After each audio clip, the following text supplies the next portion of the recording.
El granito de la Grand Pyramid, si te fijas en la famosa Cámara del Rey, sus paredes y su techo, desde la Cámara del Rey, están hechos con bloques gigantescos de granito. Hay una prueba que nadie realizó durante más de 100 años. No porque fuera imposible, no porque requiriera equipos que no existían. La prueba era técnicamente posible desde la primera mitad del siglo XX. El instrumento necesario existía en laboratorios de todo el mundo. Los materiales estaban disponibles. El procedimiento era estándar dentro de una disciplina científica perfectamente respetable. Nadie la realizó, porque nadie pensó que fuera necesario. La respuesta ya era conocida. El granito antiguo de Egipto había sido cortado con herramientas de cobre, arena como abrasivo y paciencia. Así lo decía Egipto durante más de 100 años. Así lo repetían los libros de texto, los museos, los documentales, los cursos universitarios. Nadie puso el granito antiguo bajo un microscopio electrónico de barrido para ver qué había realmente dentro de las estrías de corte. Hasta que en 2022, un científico de materiales sin ningún antecedente en egiptología decidió hacer exactamente eso, y lo que el instrumento encontró incrustado en cortes realizados hace 4000 años no tenía ninguna explicación dentro de la historia oficial. Corindón. El mineral que ocupa el segundo lugar en dureza después del diamante. El mismo mineral que hoy en día la industria manufacturera moderna depende para cortar, moler y terminar los materiales de ingeniería más duros conocidos. Una sustancia que no ocurre naturalmente en Egipto en ninguna forma o concentración adecuada para uso industrial. Ahí estaba. En el granito que los libros de texto decían había sido cortado con cobre blando y arena. Cuando el científico llamó a su colega para mostrarle el resultado, ninguno de los dos habló durante un rato. Porque lo que eso significaba no era solo que la historia oficial estaba incompleta. Significaba que los antiguos egipcios habían poseído y aplicado conocimiento de ciencia de materiales que no debería haber existido en ningún lugar de la Tierra durante otros 2 milenios. Esta es esa historia. Y la pregunta que no puedes sacudirte cuando termina no es sobre el granito. Sobre cuántas otras respuestas que dimos por sentadas llevan décadas esperando que alguien se moleste en apuntar el instrumento correcto al lugar correcto, el misterio que nadie quería ver. Las pirámides no son en realidad el misterio de ingeniería más profundo del antiguo Egipto. Eso puede sorprenderte, pero la mayoría de las estructuras piramidales están construidas de caliza. Los ingenieros entienden la caliza, pueden modelar cómo fue extraída, cómo fue transportada, cómo fue tallada y apilada. Los cálculos son difíciles, pero son manejables. El misterio real, el que ha perseguido silenciosamente a ingenieros de precisión, canteros profesionales y especialistas en fabricación durante más de un siglo, es el granito. El granito se ubica entre 6 y 7 en la escala de dureza de Mohs. Está compuesto de cuarzo, feldespato y mica.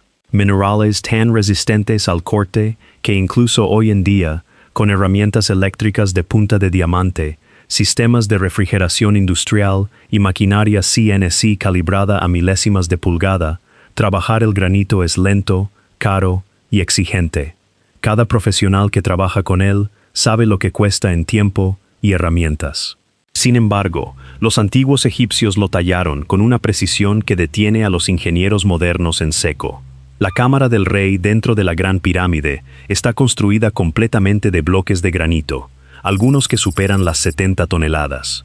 El Templo del Valle en Giza contiene secciones masivas de granito, unidas con juntas tan ajustadas que ninguna hoja puede encontrar un camino entre ellas. Las estatuas talladas de bloques únicos de granito llevan detalles de superficie tan refinados que los primeros ingenieros en examinarlos usaron la palabra que no debería aparecer en ningún análisis de la artesanía del tercer milenio antes de nuestra era. Mecanizado. Y los núcleos de perforación recuperados de yacimientos antiguos muestran estrías espirales que penetran en la piedra sólida a tasas de avance que hicieron que una generación de profesionales de la fabricación dejara sus cálculos y mirara fijamente. Nada de esto debería ser posible con las herramientas que la historia oficial dice que estaban disponibles. Y durante más de 100 años, la respuesta oficial fue esencialmente la misma: cobre, arena y tiempo suficiente.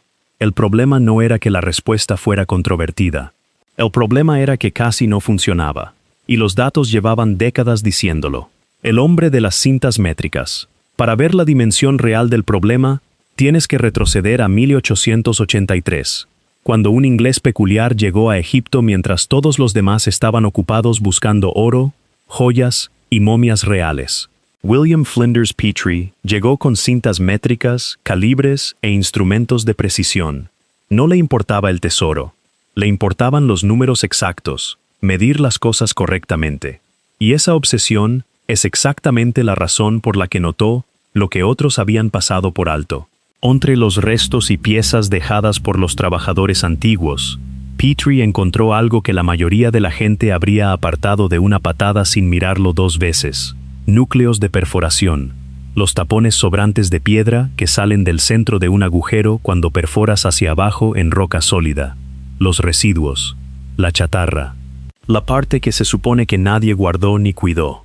Para casi cualquier persona, parecían escombros corrientes, pero para el ojo entrenado de Petrie, eran un mensaje escrito en piedra, porque grabadas en su superficie había estrías espirales, limpias y uniformes y continuas, que se enroscaban alrededor del núcleo como la rosca de un tornillo. Y cuando estudió cuán profundas eran esas estrías y cuán separadas entre sí, se dio cuenta de que la broca que las había creado había estado penetrando en el granito sólido a una velocidad que era impactante, imposiblemente rápida. Cuando midió cuánto había cortado la broca dentro de la piedra con cada vuelta única, la tasa que encontró era más rápida de lo que nuestras brocas modernas de punta de diamante consiguen cuando cortan granito hoy.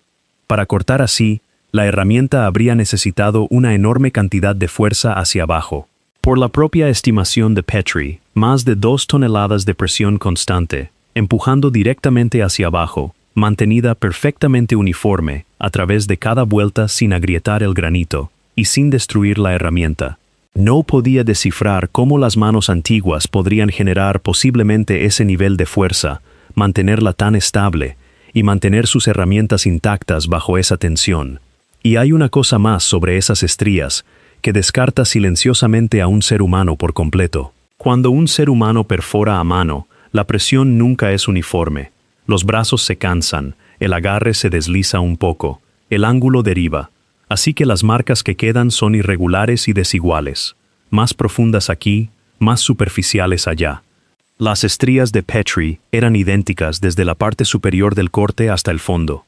La misma profundidad, el mismo espaciado, la misma espiral limpia, vuelta tras vuelta tras vuelta. Esa no es la marca de un brazo humano cansado. Es la marca de un proceso que se ejecuta a velocidad constante. La prueba que avergonzó al libro de texto. Décadas después, investigadores finalmente decidieron probar la explicación oficial de manera rigurosa. Tomaron herramientas de cobre y arena y se pusieron a taladrar granito sólido de la manera antigua, esperando completamente demostrar que el método del libro de texto funcionaba bien. Fallaron. Un experimento cuidadoso y bien documentado logró moler aproximadamente 6 centímetros dentro de la piedra en 20 horas seguidas de trabajo continuo y extenuante antes de que la herramienta de cobre se desgastara hasta no ser nada. Un investigador describió todo el doloroso esfuerzo con una sola palabra aplastante: cómico. El cobre se sitúa en aproximadamente 2,5 a 3 en la escala de Mohs. El componente de cuarzo en el granito califica en 7. Cuando intentas cortar un material más duro con uno más blando, incluso usando un abrasivo como intermediario, la herramienta se destruye antes de que la piedra ceda de manera significativa. Esto no es un argumento arqueológico. Es ciencia de materiales básica. Era ciencia de materiales básica mucho antes de que alguien la aplicara al antiguo Egipto. Si mantienes ese resultado junto a lo que se supone que esas mismas herramientas produjeron, ves cuán equivocados están los libros de texto. Obeliscos que pesan cientos de toneladas cortados de piezas únicas de roca. Cajas molidas a planicidad especular.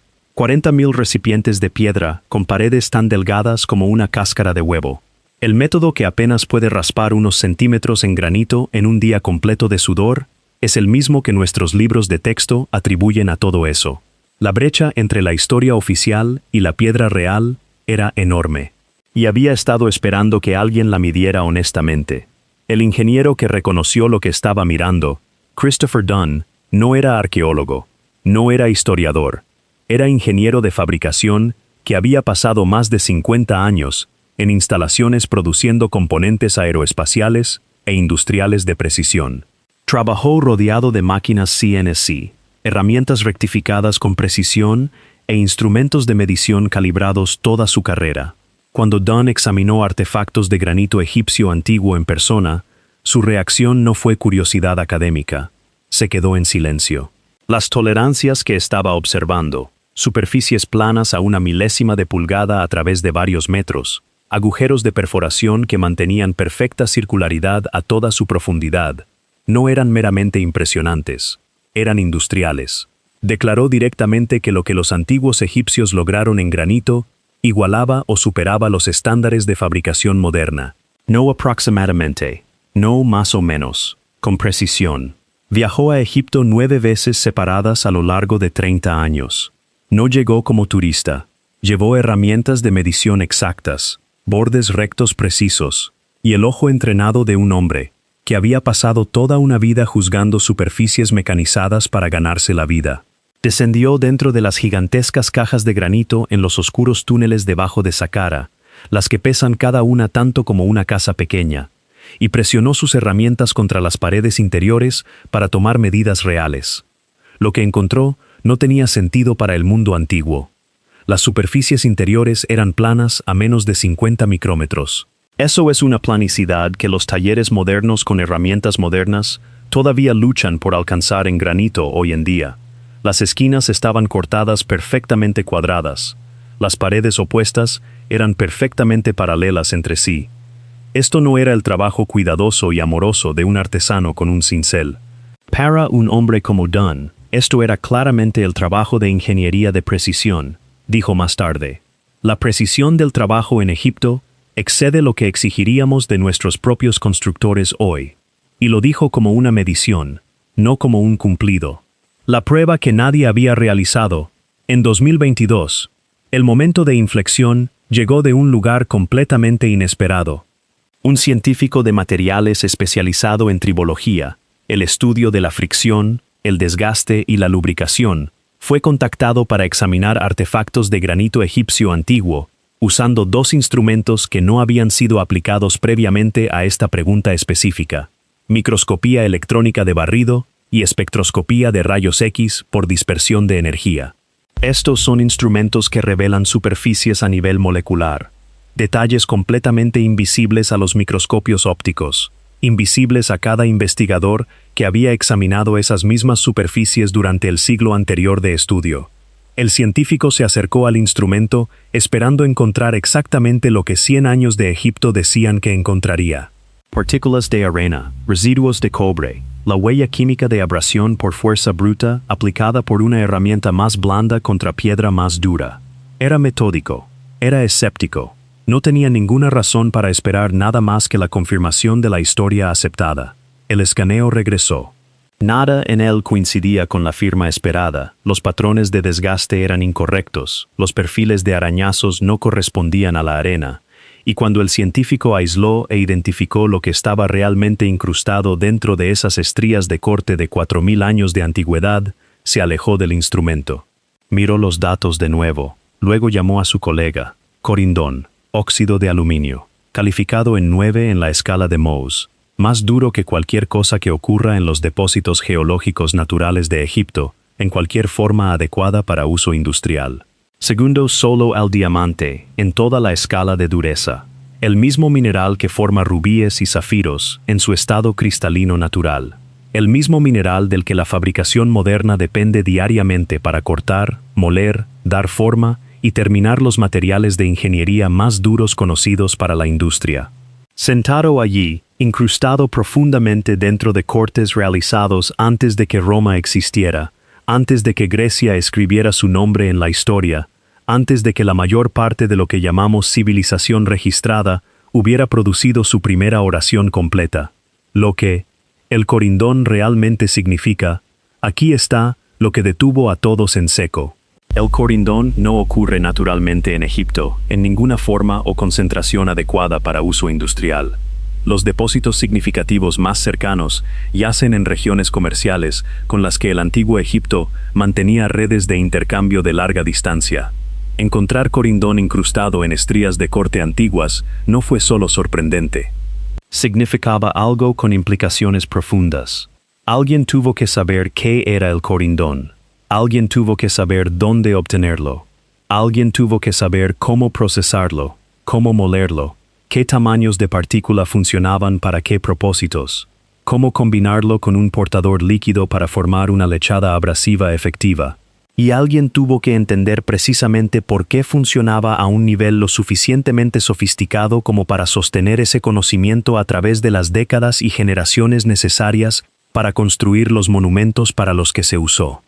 Eso no es un accidente, no es improvisación. Es conocimiento profundo, sistemático, cultivado y transmitido deliberadamente a través del tiempo. El científico de materiales fue inequívoco. Usar el corindón de manera efectiva requiere entender la dureza mineral a un nivel genuinamente sofisticado. Tienes que experimentar, tienes que probar sistemáticamente. Tienes que moler el material a tamaños de partícula específicos, probar resultados, refinar y volver a probar. El proceso de optimización no es obvio ni intuitivo. Exige el tipo de investigación de materiales iterativa que hoy en día reconocemos formalmente como la disciplina de la ciencia de materiales. Esto no fue improvisación afortunada. Fue conocimiento de materiales sistemático, siendo aplicado 4000 años antes de que alguien acuñara un nombre para el campo. El secreto no era solo un mineral. Era todo lo que ese mineral implicaba sobre las personas que lo usaban. La replicación experimental. Un único hallazgo microscópico es evidencia, no es prueba. Y así, se organizó una serie de ensayos experimentales controlados. Un taller. Bloques de granito, herramientas de cobre, 3 abrasivos probados cara a cara, bajo condiciones completamente documentadas con canteros veteranos y científicos de materiales trabajando uno al lado del otro. Abrasivo 1. Arena. La explicación convencional. La respuesta que la Egipto había estado repitiendo durante más de un siglo. Abrasivo 2. Polvo de cuarzo. Ligeramente más duro que la arena y naturalmente disponible en el antiguo Egipto en cantidades razonables. Abrasivo 3. Una lechada de corindón cuarzo. La hipótesis que la evidencia microscópica había sugerido. Los resultados no fueron cercanos. El cobre cargado con arena entregó aproximadamente medio milímetro de profundidad de corte por hora. Dolorosamente lento. Las propias herramientas de cobre se degradaron rápidamente. Las superficies de corte eran rugosas, desiguales, y no tenían ningún parecido con la precisión encontrada en los yacimientos antiguos. El cobre cargado con polvo de cuarzo alcanzó aproximadamente 0,8 milímetros por hora, marginalmente mejor, todavía completamente inadecuado para explicar las superficies y las tasas de avance documentadas por los ingenieros que examinan el granito egipcio antiguo. Luego cargaron el cobre con la lechada de corindón cuarzo. Más de 3 milímetros por hora, 6 veces más rápido que la arena. Las herramientas de cobre duraron dramáticamente más. Las superficies de corte eran suaves, limpias y geométricamente precisas. Y luego vinieron las pruebas de perforación. La lechada de corindón produjo muestras de núcleo con estrías espirales, que coincidían con el patrón exacto encontrado en los núcleos de perforación del antiguo Egipto. Las mismas estrías que habían desconcertado a los ingenieros de fabricación durante décadas. Las mismas estrías que los experimentos de cobre y arena nunca habían podido reproducir bajo ninguna condición que nadie hubiera probado. Ahí mismo en el taller, cortadas frescas en granito moderno, usando geometrías de herramientas antiguas y la tecnología abrasiva recuperada. Un cantero de granito profesional con décadas de experiencia comercial trabajando con la piedra, dijo que el cambio, cuando se cargó la lechada con corindón, fue inmediato e inconfundible. El cobre dejó de luchar contra el granito y comenzó a guiar el abrasivo. El corte se volvió suave. La velocidad aumentó. El desgaste de la herramienta cayó. Dijo que por primera vez en toda su vida profesional, viendo métodos antiguos aplicados a piedra moderna, podía ver realmente cómo lo habían hecho los antiguos. No teóricamente. No como una inferencia de datos, físicamente, en tiempo real, con sus manos en las herramientas. 3 líneas independientes de evidencia convergieron en la misma conclusión: análisis microscópico, replicación experimental y datos cuantitativos de ciencia de materiales. El secreto había sido encontrado. La respuesta de las instituciones. Los hallazgos fueron presentados en una conferencia de ciencia de materiales. No una conferencia de arqueología, una sala llena de ingenieros, físicos y científicos de materiales, profesionales que evalúan la evidencia según sus méritos y no tienen ninguna inversión territorial en la narrativa oficial del Antiguo Egipto. La respuesta de ese público fue en gran medida positiva. Un geoarqueólogo con décadas de estudio en métodos de cantería del Antiguo Egipto reconoció algo significativo. Las lechadas abrasivas no se conservan en el registro arqueológico. Se usan, hacen su trabajo y desaparecen.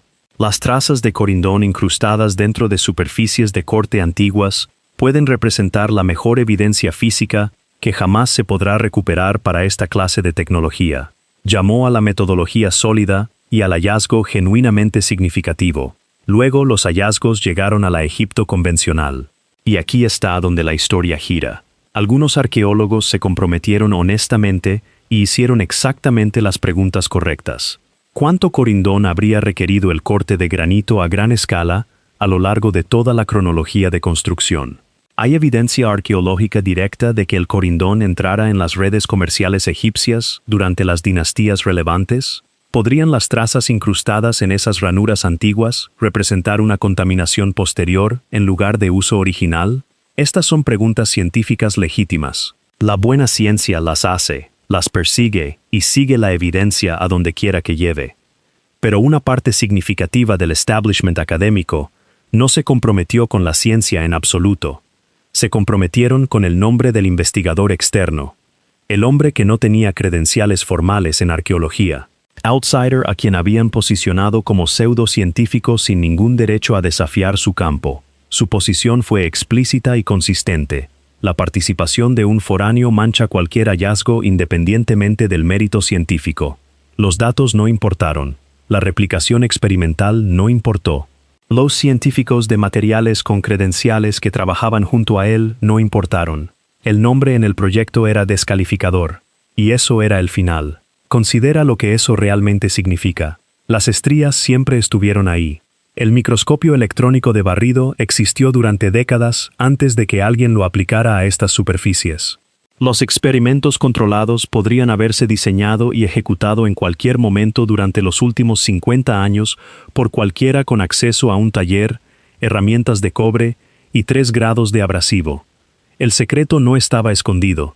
Las instituciones que reclamaban autoridad sobre el tema simplemente nunca hicieron la pregunta. Y cuando alguien la hizo por ellos y regresó con una respuesta, respondieron atacando al mensajero en lugar de examinar el mensaje. La curva que va en la dirección equivocada. Hay un detalle que pone todo lo anterior en un contexto que se vuelve imposible de ignorar. Se nos enseña desde pequeños que las habilidades mejoran con el tiempo. Las personas empiezan siendo torpes y lentamente se vuelven mejores. Cada generación aprende de la anterior y empuja un poco más lejos. Entonces el trabajo más antiguo de los egipcios debería ser el más tosco y simple, y el más reciente debería ser el más fino y refinado. En Egipto, esto va al revés. La Gran Pirámide de Giza es una de las más tempranas de los grandes monumentos. También es, con un amplio margen, la más precisa, la más masiva y la estructura más perfectamente construida en todo Egipto. Nada de lo que vino después la igualó. Las pirámides construidas por generaciones posteriores, las que supuestamente habían heredado siglos de práctica adicional y mejora, son notablemente más pequeñas, más toscas y mucho más propensas a desmoronarse. Algunas de ellas apenas se mantienen en pie hoy. Detente y siéntate realmente con lo que eso significa. Si los egipcios hubieran estado enseñándose lentamente a sí mismos cómo hacer esto, mejorando con cada intento, su único mayor logro debería haber llegado cerca del final como el resultado culminante de todo ese aprendizaje. En cambio, su mayor logro llegó cerca del mismo comienzo. Y luego, siglo tras siglo, la calidad bajó silenciosamente. Eso no es lo que parece el aprendizaje. Las curvas de aprendizaje van hacia arriba, esta va hacia abajo, y hay realmente solo un tipo de historia que se adapta a una curva que comienza en la cima y cae. Eso no es la historia de inventar algo, esa es la historia de heredar algo y olvidarlo lentamente. Si el trabajo más antiguo es el más fino, y está sentado más cerca del comienzo del registro histórico conocido, hay dos explicaciones posibles. O los egipcios eran simplemente mucho más avanzados de lo que jamás les hemos dado crédito, con métodos que hemos perdido completamente. O lo que encontramos al comienzo del registro no era el comienzo en absoluto, era el final de algo anterior, los últimos ecos de una tecnología que ya estaba siendo olvidada. El corindón en el granito no responde esa pregunta, pero la vuelve imposible de no hacer. La lección que el granito nos enseña sobre el conocimiento. Hay algo en el patrón de esta historia que reconocerás si has seguido otras historias en este canal. El Osirion de Abidos. La evidencia que los excavadores encontraron era incompatible con la atribución oficial, y fue archivada en lugar de investigada. Los primeros americanos, las huellas en Nuevo México, esperaron décadas a que alguien realizara la prueba definitiva que los modelos decían era imposible. El ADN de Diana, el marcador genético que redibujaba 200 años de genealogía, esperó en los cuerpos de sus parientes hasta que alguien apuntó el instrumento correcto. El mismo mecanismo, una y otra vez. La respuesta ya está ahí. La evidencia ya existe. Los instrumentos para leerla ya están disponibles. Pero nadie apuntó el instrumento en la dirección correcta porque la respuesta ya era conocida. Y cuando alguien de fuera finalmente apunta el instrumento, encuentra lo que el campo no buscó. En este caso, estrías de corte en granito de 4000 años de antigüedad que contienen un mineral que no ocurre naturalmente en Egipto, que es el segundo más duro en la Tierra, y que la ciencia de materiales moderna usa diariamente para los mismos propósitos exactos en los que fue usado en las estrías antiguas. La respuesta no estaba escondida en ningún texto secreto, no estaba en ningún archivo sellado. Estaba en el granito mismo, en cada museo donde se exhiben fragmentos de piedra egipcia antigua, en cada yacimiento arqueológico donde los investigadores han manejado esos materiales durante 100 años, esperando que alguien realizara una prueba estándar de laboratorio de ciencia de materiales. El granito no sabe lo que dice el libro de texto, solo preserva la evidencia, y la evidencia dice que alguien, hace 4000 años, entendía la dureza mineral a un nivel que no debería haber existido hasta mucho después, que mantenían redes comerciales de larga distancia para adquirir un mineral industrial que no existía en ningún lugar de su territorio natural, que desarrollaron técnicas de procesamiento para ese mineral, refinándolo a tamaños de partícula óptimos, mezclándolo a consistencias precisas para diferentes aplicaciones, probando y refinando a través de generaciones de trabajo. Esto no fue accidente, fue una tradición de ingeniería. Una tradición desarrollada durante siglos por artesanos que entendían sus materiales con una precisión extraordinaria. Y en algún lugar de la historia, ese conocimiento desapareció. No porque nunca hubiera existido, porque las civilizaciones cambian, las rutas comerciales colapsan, los trabajadores especializados desaparecen. Las técnicas que alguna vez parecían ordinarias son olvidadas, dejando atrás solo monumentos que parecen imposibles a generaciones posteriores que ya no poseen los métodos usados para crearlos. Durante más de 100 años, la ciencia moderna miró directamente a esos monumentos, asumiendo que la respuesta ya había sido encontrada. La piedra sabía mejor que ellos. Había estado guardando la respuesta todo el tiempo. Escríbeme en los comentarios si los egipcios antiguos poseían conocimiento de ciencia de materiales que no debería haber existido. ¿Cuál crees que es la explicación más probable? ¿Una tradición tecnológica que desarrollaron independientemente y perdieron? ¿Una herencia de una civilización aún más antigua? ¿O algo que todavía no hemos nombrado correctamente? Porque eso es exactamente el tipo de pregunta que hacemos aquí. Suscríbete a Wise. No te damos la historia del libro de texto. Te damos los datos que el libro de texto no preguntó. La prueba que nadie realizó durante 100 años. El instrumento que nadie apuntó en la dirección correcta. Y la pregunta que la evidencia hace imposible de ignorar una vez que la conoces. El granito que nadie sabe cómo cortar. El ADN que guardó 200 años de historia familiar borrada. Las huellas en el barro de Nuevo México que los modelos decían que eran imposibles. El Osireyón, con bloques de 100 toneladas que la Egipto atribuye al faraón equivocado. La misma historia en distintos idiomas. La respuesta ya estaba ahí. Nadie apuntó el instrumento correcto porque la respuesta ya era conocida. Dale like si llegaste hasta aquí. Comparte este video con alguien que crea que los misterios del mundo antiguo ya están resueltos.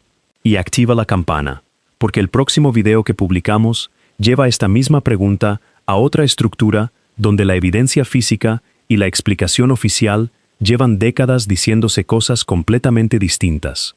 En WISE, el libro de texto es el punto de partida. La piedra es el punto final. Hasta el próximo video.